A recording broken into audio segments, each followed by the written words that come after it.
How far are you willing to go? The drive, the sweat, the blood, the tears, your determination through the pain and all the suffering, people overlooking you, telling you that you're not good enough. You have to believe that you're great. And with you believing that you're great, anything you want to do, you can achieve. No one can stop you. Only you can stop yourself. Keep driving. Keep uplifting yourself. Keep going. Keep going. Nothing, and no one can stop you. That goal you want, you can achieve it. How you inspire people is going to be up to you. Keep going. Never give up. Never give up. Keep going. Never give up. What's going on? What's going on? It's your boy Ikon. And we here on 910 Sports TV once again. If I got to thank God for this moment, because without him, it wouldn't be no us. And it's funny, before I introduce everybody, so I said it the way I said it, my signature word, my signature phrase, because I got a call last week. I was at an event, and my friend Chris Patterson called me. He said, bro, he said, man, I can't even, you say it the way you say it. That's your signature saying. He said, so I need you to put some emphasis back into it. He said, I know Mm. you're used to saying it all the time. He said, but that's your brain. And he said, you can, well, after you say it, you can do whatever you want, but you need to say that the right way. So I wanted to shout out him for kind of putting that back in, that battery back in my back. Cause you say something so much and it becomes redundant and you're not even thinking about it no more. So I'm shouting out Chris Patterson for making me realize that, that Absolutely. people look forward to that. But anyway, so I'm gonna introduce everybody from my right to my left. I got the great coach, what I'm saying, out there in VA holding it down up north for us. What I'm saying, the great coach Goins. How you doing, sir? Hey, it's a pleasure, man, and just ready to chop it up with you guys and our special guest, Dr. Boyd. And so then next I got my man down here in the bottom of the screen. Both of us might be in mourning soon because, my Terry McLaurin, Scary Terry might be gone. Michael Parsons might be gone for the Cowboys, but that's going to be a subject for another day. So right now we kind of just waiting around like I don't know, like we wait for a baby to come out or something. I don't know. But anyway, Jacob, I'm going to let you, what's going on, bro? How you doing? Oh man, I'm great, and great some more. So, Okay, so go let's let's ahead. let's let's get it cracking. We got Dr. Dean Boyd, man, a Hall of Fame coach. Another great South Carolina Hall of Fame coach, man. Shaping young men in into the gentlemen to get them ready for society. But just an all around great guy, man. He's a he's a educational scholar and is no holds barred on that gridiron on that football field. So if you want to play for him, or if you want him to get you to the next level, then you better be ready because ain't no calling your mama because you know what I mean. We're gonna get all the way into it. What's up, Doc? How you doing? I'm doing fine. How are you guys doing tonight? Excellent, We good, excellent. man. We Good, good, good. man. Excited to Appreciate have you. you. So, Appreciate you having me on too. Thank you. yes, sir. Yes, sir. Yes, sir. So, Doc, you you bounced around down in the low country of South Carolina, man, Marlboro County and down there what we call uh uh the loggers, the Putwood boys. You know what I mean? So yeah. I remember playing against some of them boys. I said, man, good God Almighty, man, these boys already probably been played 300 pounds in ninth grade. Some big old jokers, man. So coach, tell me what inspired you to start coaching. I have two brothers that were head coaches. My dad was a Legion baseball coach, so we all three played for him, and he coached Legion baseball for like 25 years. So we got drug around to all the different parks and places across South Carolina playing ball, and just kind of gets in your blood, and you see how much fun's involved in it. You see how much how you can shape kids' lives and be there for them. I saw my dad do it for a long time. Then I saw my two brothers doing it. And of course, I played ball and I wanted to stay close to it. So I just thought it was a great way for me to segue my life right straight into that when I got finished with my playing days. So it's just something that was in our blood and something that was preached to us when we were young and little. And my dad had a great work ethic, and he put that in us. And,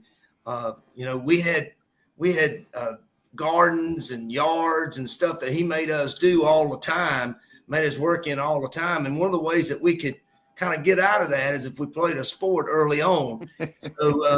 So it started happening early because pulling them weeds in them gardens and throwing them rocks out there is tough work. And it was nice to be able to take a break every now and again and go to football practice.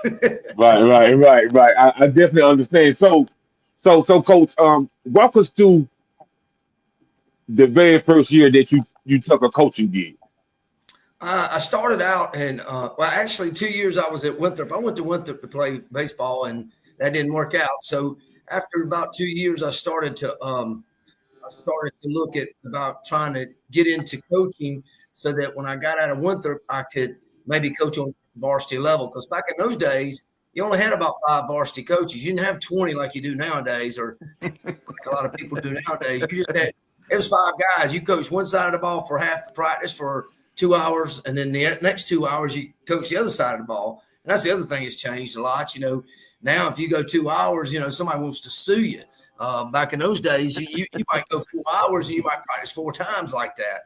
It was crazy. But my first real gig, though, like I said, when I was in college, I helped at York for a year and I helped at Indian Land for a year. But my first real gig was as an assistant coach under Lewis Lineberg at Hartsville High School.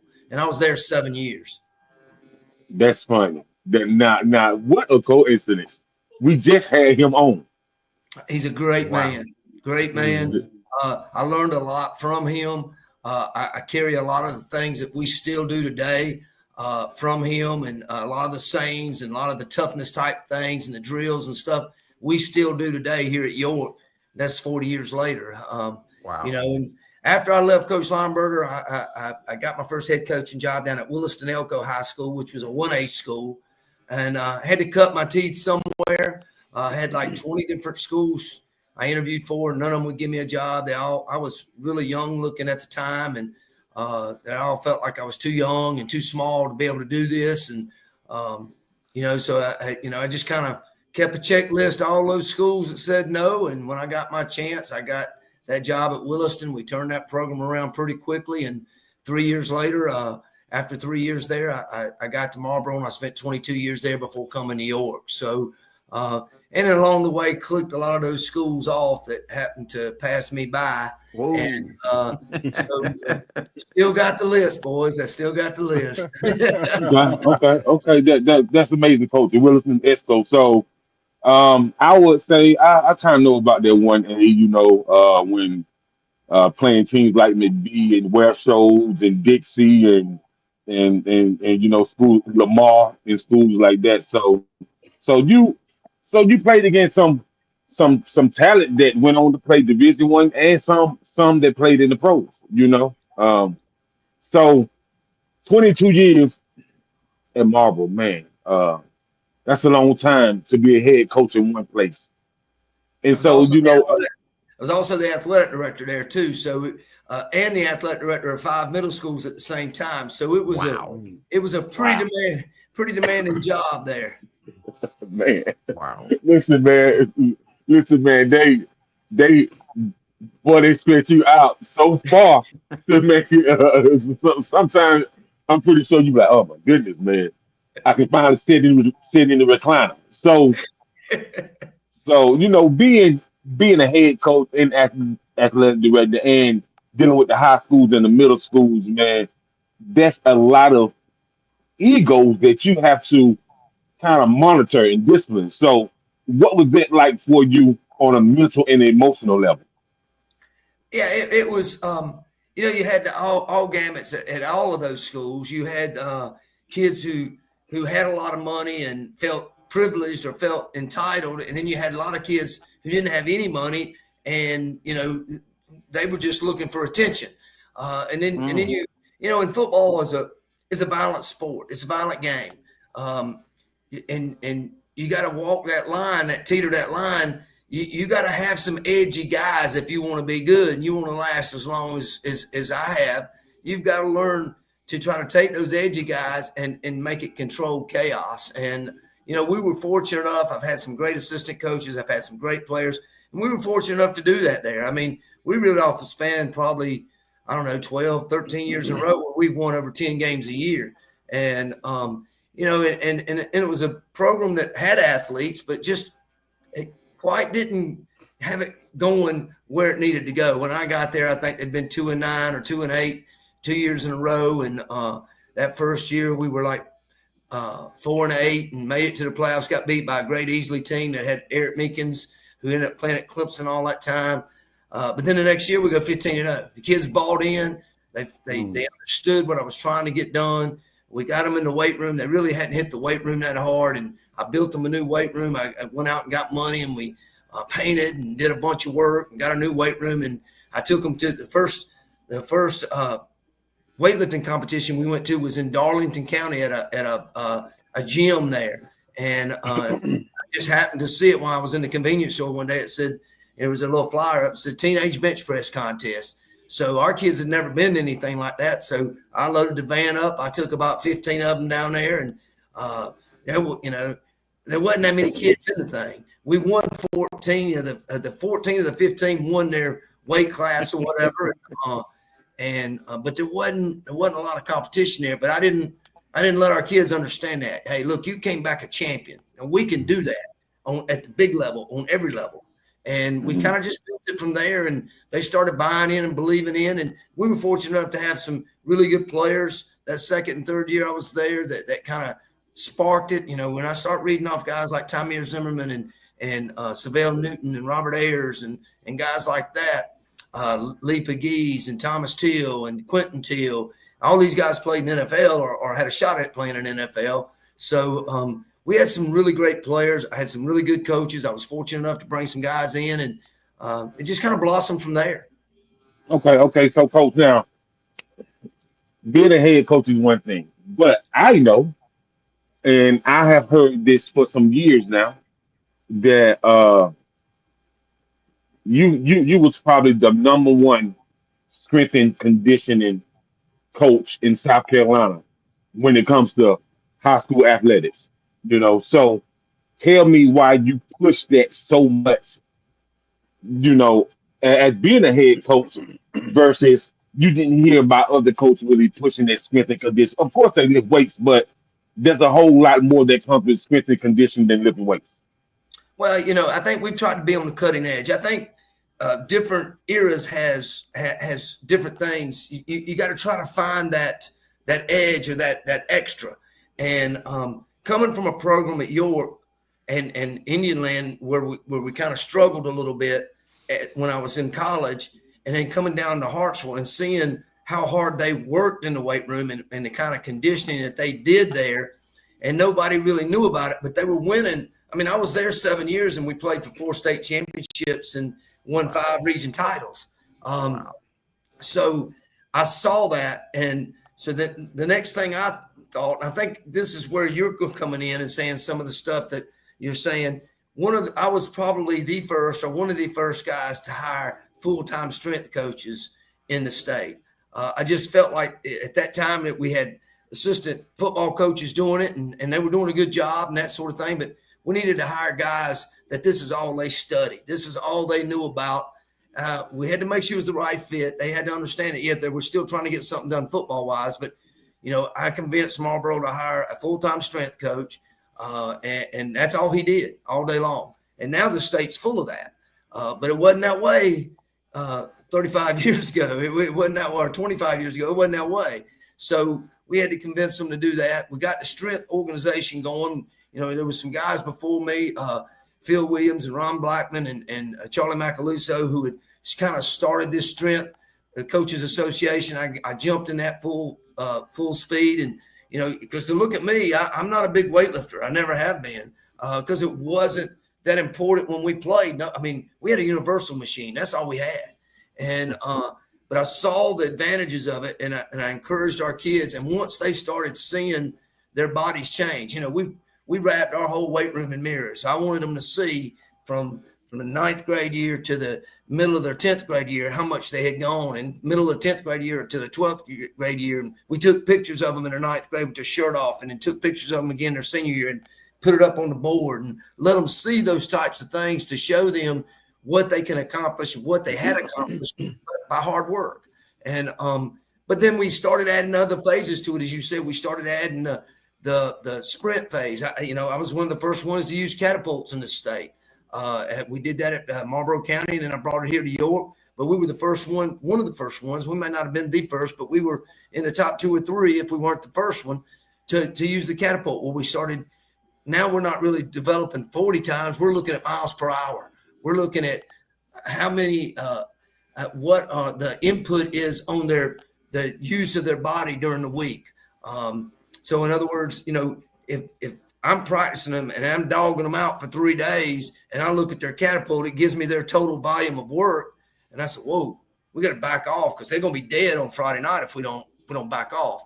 So we started using all this data and started doing all this stuff. And now, most of the state's doing it, but, so now I'm looking for the next edge, because I think you always have to try to find something that's an edge out there that nobody's really got their hands on yet to give you an advantage, so to speak. And we've been fortunate enough to do that. We've been, bottom line is you got to have players, and we've had some great players, some great young men, but they got to buy in too. I mean, and then when you don't have them, you got to have kids that just fight, that won't give up. They might get beat, but they're going to fight to the last whistle, to the last light goes off on that scoreboard. And, we try to instill that in them. We do things like hit punching bags all during the off season. We take a day where we go down there and hit the heavy bags, and I'll blow it. They got to hit it 30 seconds as long as they can. And everybody says, 30 seconds, that's all you do. Go hit a heavy bag for 30 seconds as hard and fast as you can. It'll wear you out. And so we're just trying to do things like that to try to build a little bit of toughness because, honestly, I think we live in a time that, we're softer than we used to be. Let's just call it what it is. We've all, and I'm guilty as charged, we all wanted our kids to have it better than we have. But somewhere along the line, we forgot that they need those failures. They need that heartache. They need that toughness. And they need that adversity to be able to overcome and be better people. And so that's what we try to do. We try to put them in adverse situations and make them fight their way out of it. Okay. Appreciate that, Coach. Coach Goins, over to you, man. Man, I tell you what, I'm ready to put the chin strap on right now. Got me fired up. Hey, Ikon, I might have to go find me a heavy bag before the night's away. But no, just congratulations, Dr. Board, on all the accolades. Was reading down through the bio. Coach. When you're coach of the year, not just in the conference, but when you're coach of the year for the entire state, just a huge honor. And again, just appreciate just listening to the vision, your vision casting, dream building. And being able to take a program and do the things that you do, just hats off. So you did say Marlboro County, and when you said that, a name clicked in my head. So I want to toss this name out. See, you have you ever heard of a guy named Ken Spencer? Oh yes, sir. I sure have. Okay. All right. Actually, Ken and I went to high school together, yep. and I went to UNC Pembroke, and he came down on a basketball scholarship. So when I heard that Marlboro County, I said he's got to know Ken. So that's pretty sweet. But here's my question: so winning the South Carolina Coach of the Year, how did that make you feel in that moment to get the call, to get the letter, to go home and tell your dad, share that with your brothers, tell our viewing audience, just what did that mean? What did that mean to you? Well, it means a lot because your peers are voting for that most of the time. Sometimes the media is involved in it too, but it means a lot. It's just kind of a way to reward the hard work. But, the first thing you want to do is make sure you share that with the guys that made that happen. Because there wouldn't be any Coach of the Year honors if I didn't have great players, if I didn't have great assistants that would buy in and share my vision and try to follow my philosophy and what I try to do. But, the one thing I didn't mention earlier, and it goes along with this right here, is that, we're not really building, we're not going out and saying we're trying to win this game or trying to win this game. we're trying to get better every single day, 1% better each day, and trying to do it the right way, and doing the little things and paying attention to details. You know, I tell our kids every day, little things lead to big things that make a big difference.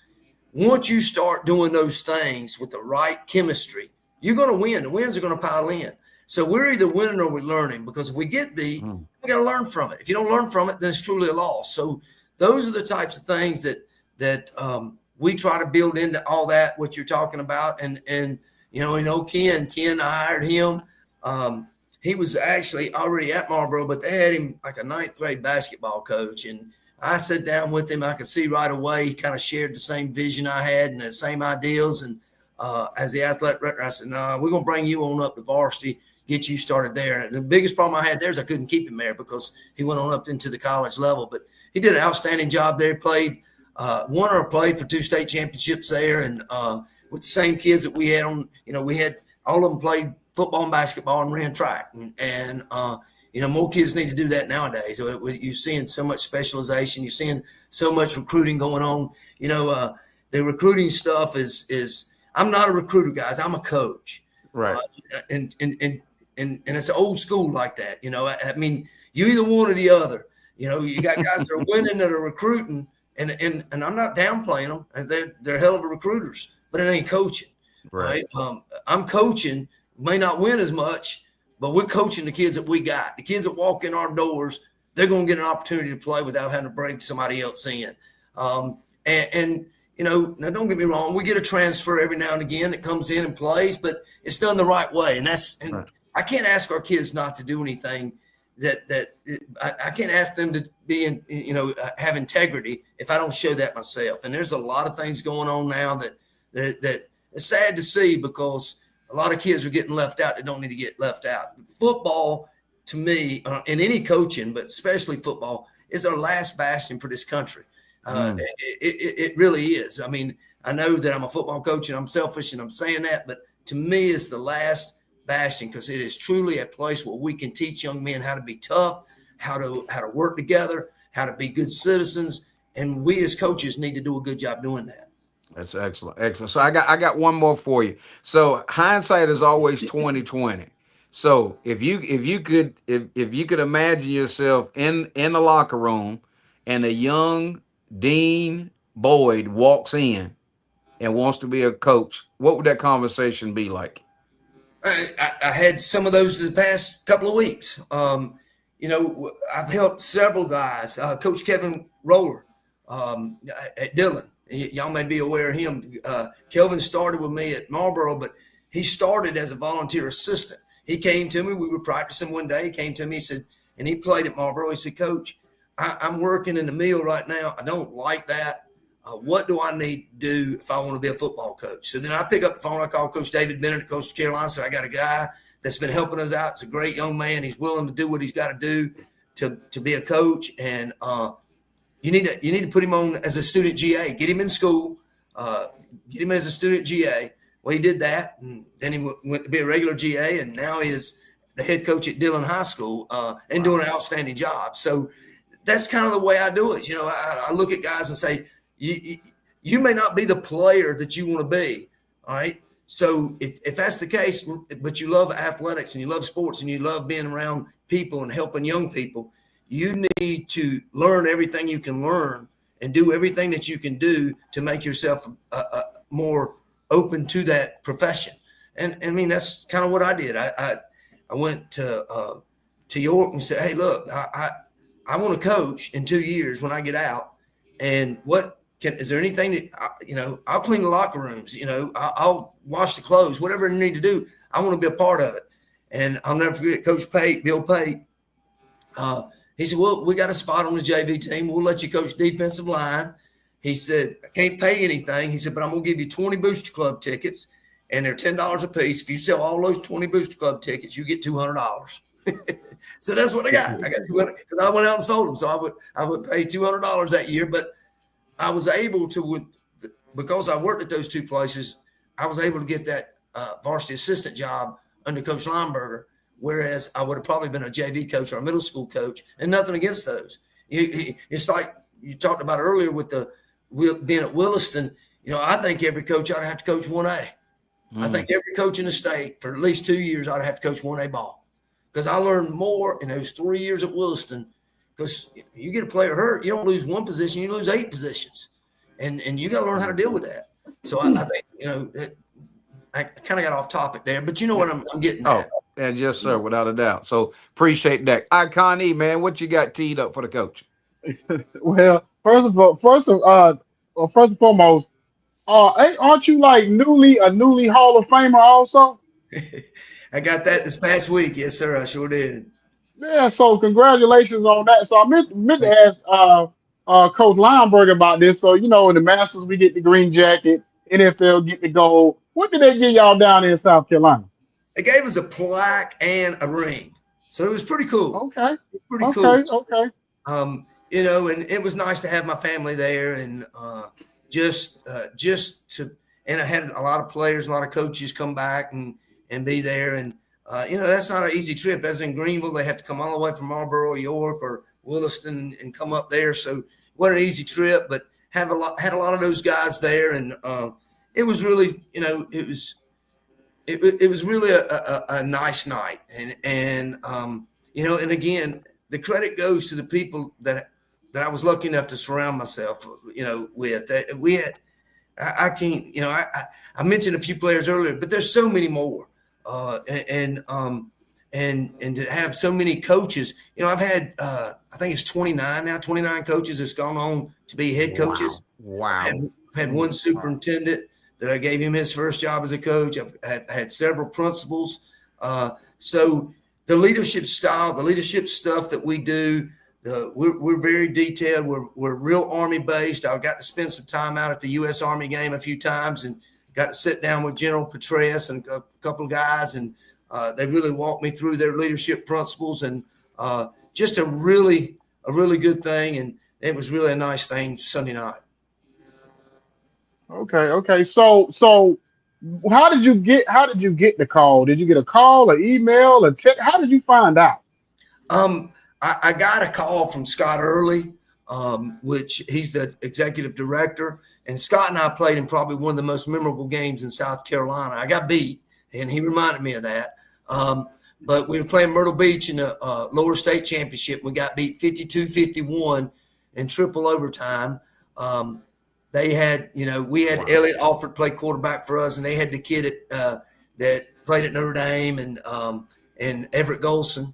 I think Elliott threw for 505 yards that night, and then Golson threw for 491. So there wasn't a lot of defense, but it was a heck of a game. We went for 2 to win it.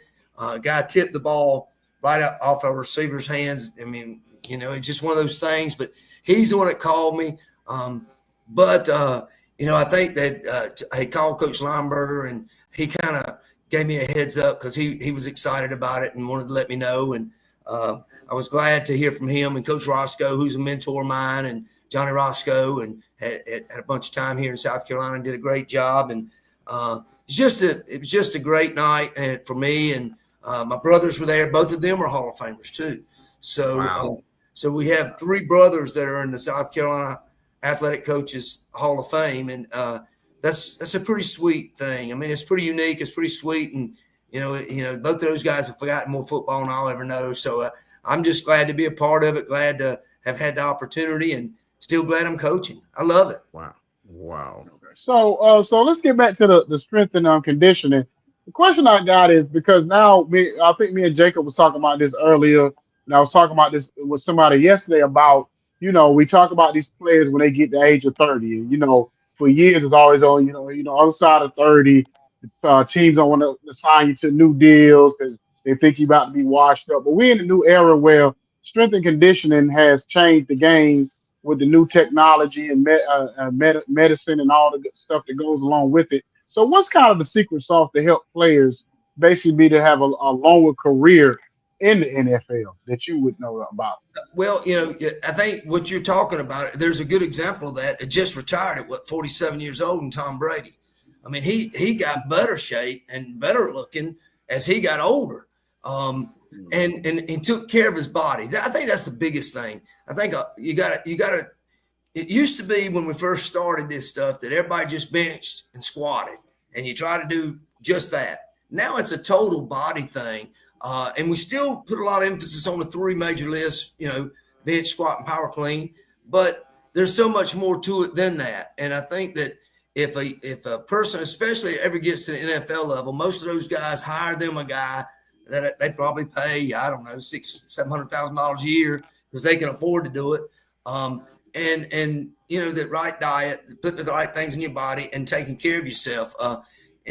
So I think that is a big part of it. But I do think that you have to be real careful because it is a fine line. A guy gets a lot of injuries, a guy gets hurt lifting weights. You have to be careful because you don't want a guy being at 40 and 50 and 55 years old not being able to move his body around and do what he does. But you can look in the NFL right now and you watch it's kind of funny, to be honest with you. You watch all the skill guys and they're in such great shape when they're playing. And then you look at a lot of those guys 10 years after they've played and they're big, they're heavy. But you look at those offensive linemen, a lot of those guys are 350 pounds and they drop it immediately because they know that their body's not supposed to carry that much weight. They're carrying it for their career. But as soon as they can, if they've got the right people guiding them and working with them, they drop that weight immediately. I mean, you look at the guy that just retired from Philadelphia a couple of years ago, Kelsey. You can look at him and several others that you can see. Mark Larry. Yeah.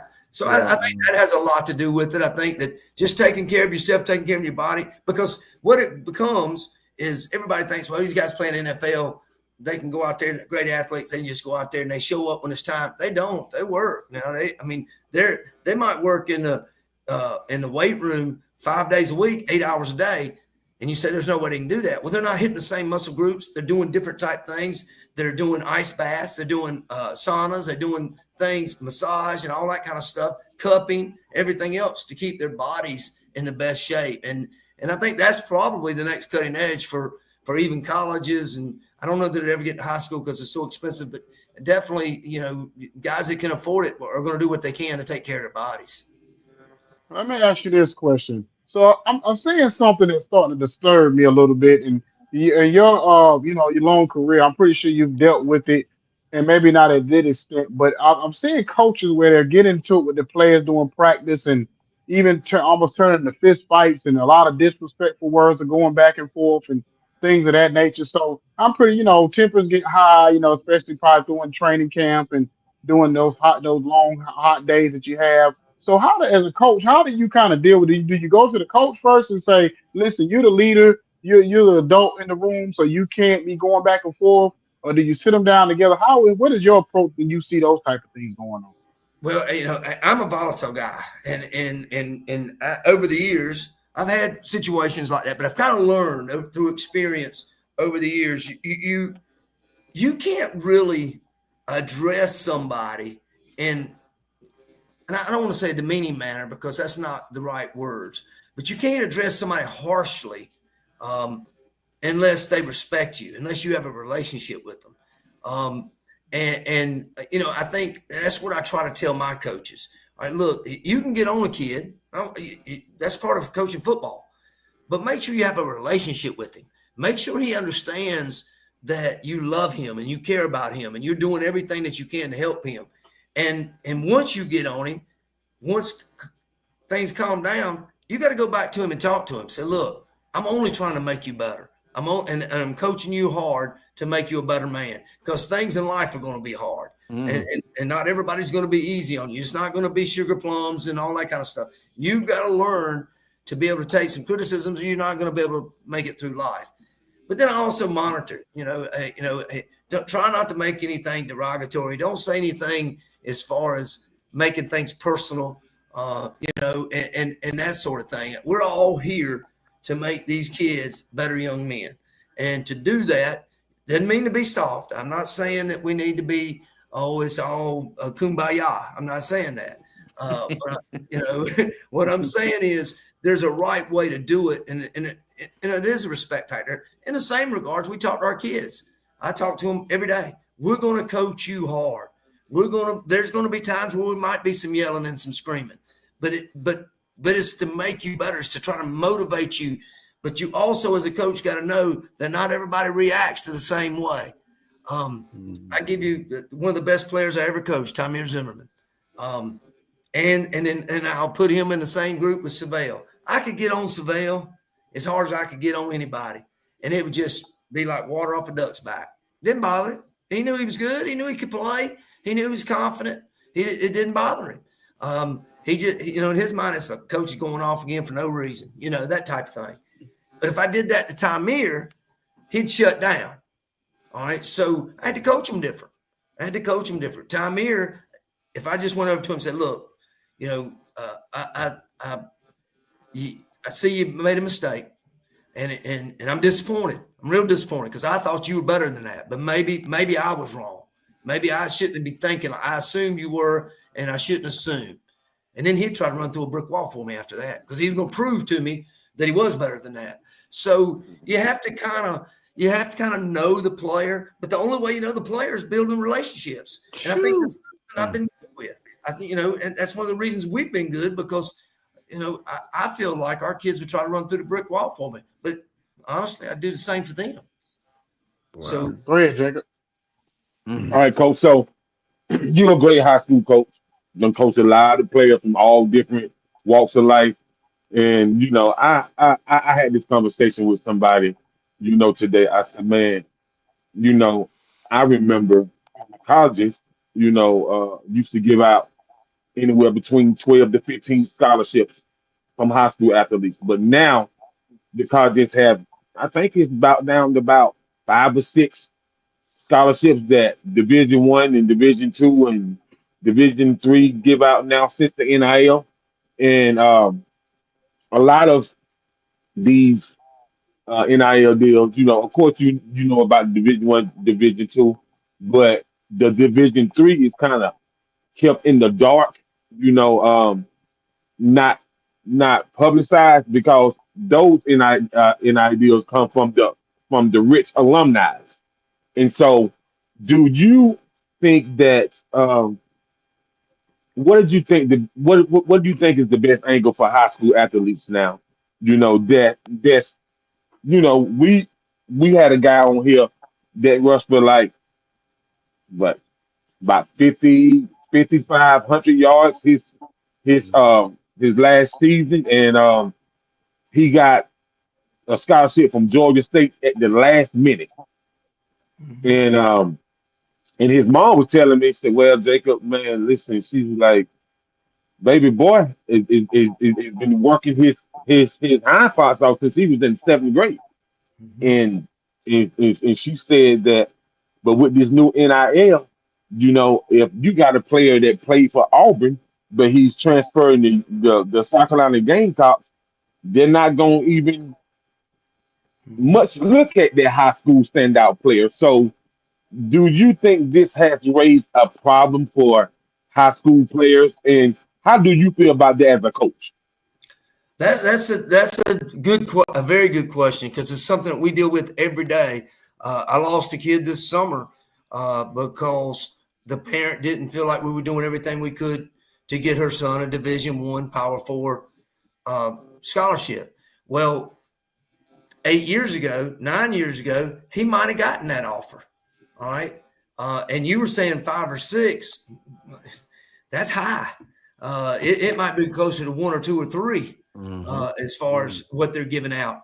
And and when I got the job in York, I told them if they did everything, I've got a kid playing at North Carolina Central right now that he scored 66 touchdowns for us in a 4-year span.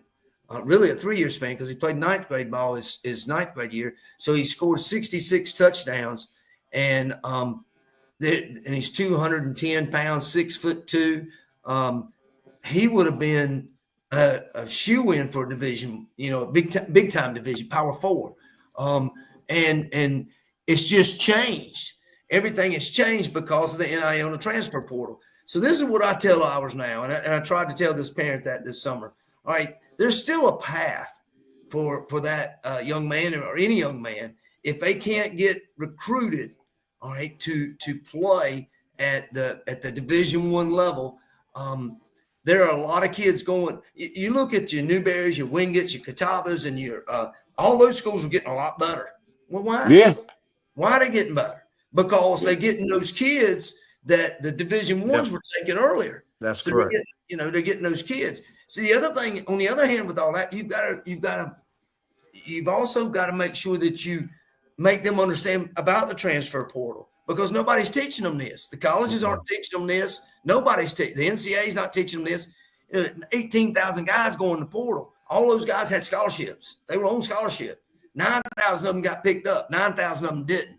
So 50% of them lost their college scholarship. You can't blame the kid for that. I mean, the kid is only wanting to do what he thinks is best for him, and somebody has given him advice, or he has felt like he's got too much I don't want to say too much self-worth. He's overconfident in his abilities, but somebody put that there for him. Then he loses that. I mean, there was an opportunity for him to get a college degree, and now he doesn't. He didn't have that opportunity. So there's got to be training there. So we try to do a good job with that too. But I tell ours, I got about 8 right now that are in small schools. I said, go do the best you can do, play as hard as you can play where you are, grow where you're planted. If you get to be all conference, if you get to be player of the year in the conference, then you're going to get opportunities to be Division I. Right? That's another path to get there. The other thing you mentioned was Division III.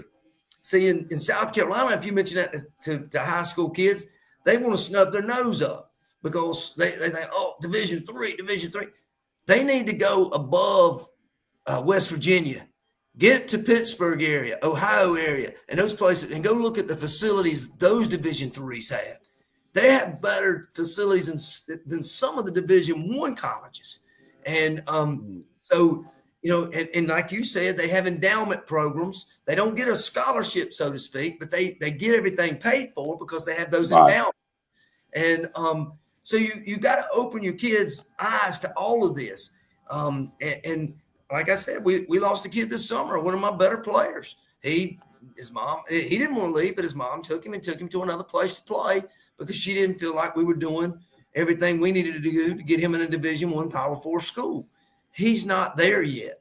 I think he can. I think he can grow into that, but he's not there yet. And but I put 248 kids in college, so I know a little bit about how this works. And it has changed. So we're all learning how it's changed and trying to get the better end of that. But I'm also the high school recruiting director or recruiting fair director in the state. So I put all these colleges in the same room with all these high school coaches. So I know a little bit about it. And it bothers you when you lose a player like that because it's not being they haven't been educated in that area of the recruiting and that sort of thing, or they're just getting bad advice. And but it is what it is. I mean, you just next man up, let's strap it up, let's go, and wish them well. Because I do think that kid's going to be a great college football player. He's just probably not going to be at the level that he wants to be at to begin with, or that his parents want him to be at. But eventually, he could be. So, and I don't hold any animosity towards that or to them. Or I want what's best for the kid. And but we are trying to navigate through this land right now that it's a nightmare. And the NCAA is not really doing much with it, and the college coaches and rightfully they're getting paid $6-7 million a year. They don't want to lose their jobs. If I can take a guy from Auburn as a running back, and he's a 21-year-old, 22 years old, maybe 23 years old with COVID stuff that's been going through, or I've got to take a chance on an 18-year-old that hadn't played college ever. I'm probably going to take that other guy because that's better job security. So I understand their plight too. So it's just a jumbled mess. But it's sad because a lot of our kids are getting left out. Like I mentioned, though, the ones that are loving it right now are those schools that are those SAC 8 schools, those schools that, were always pretty. They're well coached. They're great football programs in their own right. But now they're getting players that they didn't get 7 years ago. They're getting legit guys. And you're going to see some of those schools knock off a big school one of these days, and people's going to say, how did that happen? Well, it happened because you did a poor job at the higher level of recruiting. Because I think that's the other thing that goes along with it. I think the big colleges now, they just go to the portal. right? They don't do the homework like they did. They don't work hard at it. They don't have to. They just go to the portal. Well, what happens when you start going to the portal and all of a sudden your university, your brand has a 2 or 3 year thing where everybody wants to go to another brand instead of your brand. Now you just picked up guys in the portal. You didn't pick up the right guys because you didn't do your job recruiting the way you had before. You're going to fall down. So I think that, you know, it's nobody's fault, so to speak, but it's just a sad state. Yeah. Coach Goins, you got a question, Coach Goins, before we get out of here?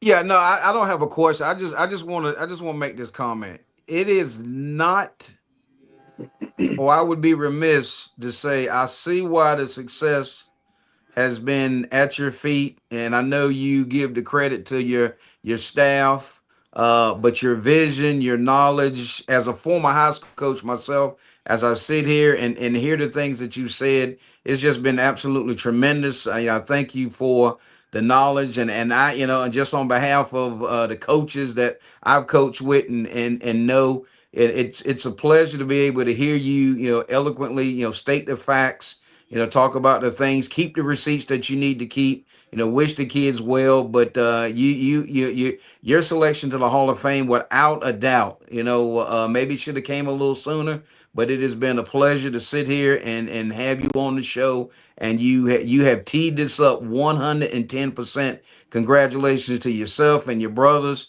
for that milestone. And I know your parents are super, super excited. But again, just from an old high school coach to you, Coach Dean Boyd, Dr. Dean Boyd, is just absolutely tremendous career, and keep it going, and again, much success going forward. Ikon. Thank you. Yeah. So, and I was gonna say this. Well, just to piggyback on real quick. Me and Jacob and Coach Goins, we big Tar Heel fans, and and especially on the basketball side. And I just look, they brought in 10 new players. That's unheard of in basketball. Where because you're not gonna never get a season where you're gonna have 10 players graduating the same year, like all seniors.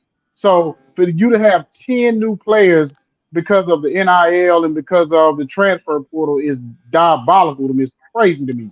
You know what I'm saying? For Hubert Davis to have to go through that. So I understand what you're saying, but I will say this before we get out of here. And you may not know this, and I hate to always talk about this, but it's very important because of what you talked about when it comes to these players and how things are changed and it's hurting these players getting recruited. We started this show. I started this show with the vision of schools like yourself and others that come from smaller schools, people don't never hear of them. Those players that have great careers in high school don't get recruited to these bigger schools. So I created this platform for coaches and players like yourself. So I tell every coach that come on here, I try to encourage them to say, look, send your players over. Send the ones, especially the ones that got potential to go to a bigger school or college or go to the NFL. But behind that, send them to us so we can give them a platform to be able to be seen, you know what I'm saying, or whatever, doing their journey or whatever, and whatever we can do. We bring people on it. We run academies, and Jacob, he's a recruiter with the JUCO leagues and stuff like that. So we have resources to kind of push these kids in other directions so they won't be tunnel vision to think it's all about getting to Alabama. It's all about getting to Texas and all these other schools. So I just want to, but like Coach Goins said, like we could be on here another hour just talking to you because Absolutely, your Yeah. knowledge Yeah. and the way you look at things is like I was just like this, tuned in, like I don't want to get off the air, but I know for purpose of what we got going on, we have to get off of here.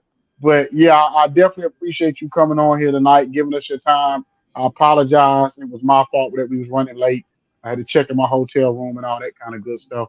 But I do appreciate you coming on here tonight and giving us your time, Coach. And whatever we can do to help the success of your program or whatever, just always reach out to us anytime.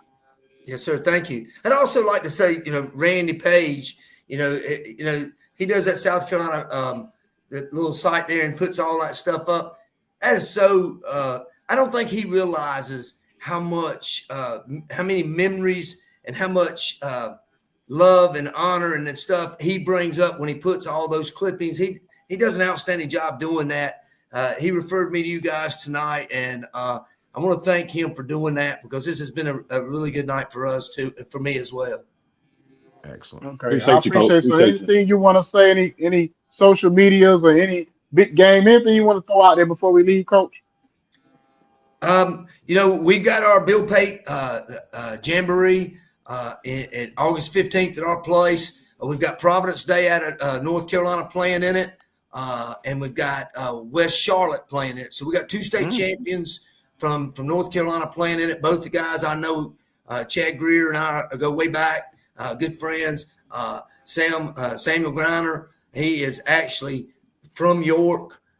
And he's done a great job in Charlotte area, and both of those guys are going to play one. I think West Charlotte's playing Westwood out of Columbia, and then Providence Day is playing Clover, and then we're playing Fort Mill for the nightcap. It's on Friday, August the 15th. We'd love to have you come. Any of you come and watch us play. Come to our stadium. Come to our school. Our school's been voted the #1 architectural design school for the last 15 years in the nation. In the nation. Wow. It is a super nice high school. York's a great community. It's where I grew up. But so that was fun being able to come back at the end. But you guys are more than welcome anytime. We'd love to have you. And just let me know you're coming so I can get you on that sideline or get you in that press box. Make sure you're VIPs. All right. Okay, I appreciate that, Coach. Appreciate you, sir. Thank you, Coach. You have a good night. God bless you. Thank you, guys. All right, you guys. Yes, sir. Take care. All right. Congratulations. Thank you again. Yes, sir. Thank you. Yeah.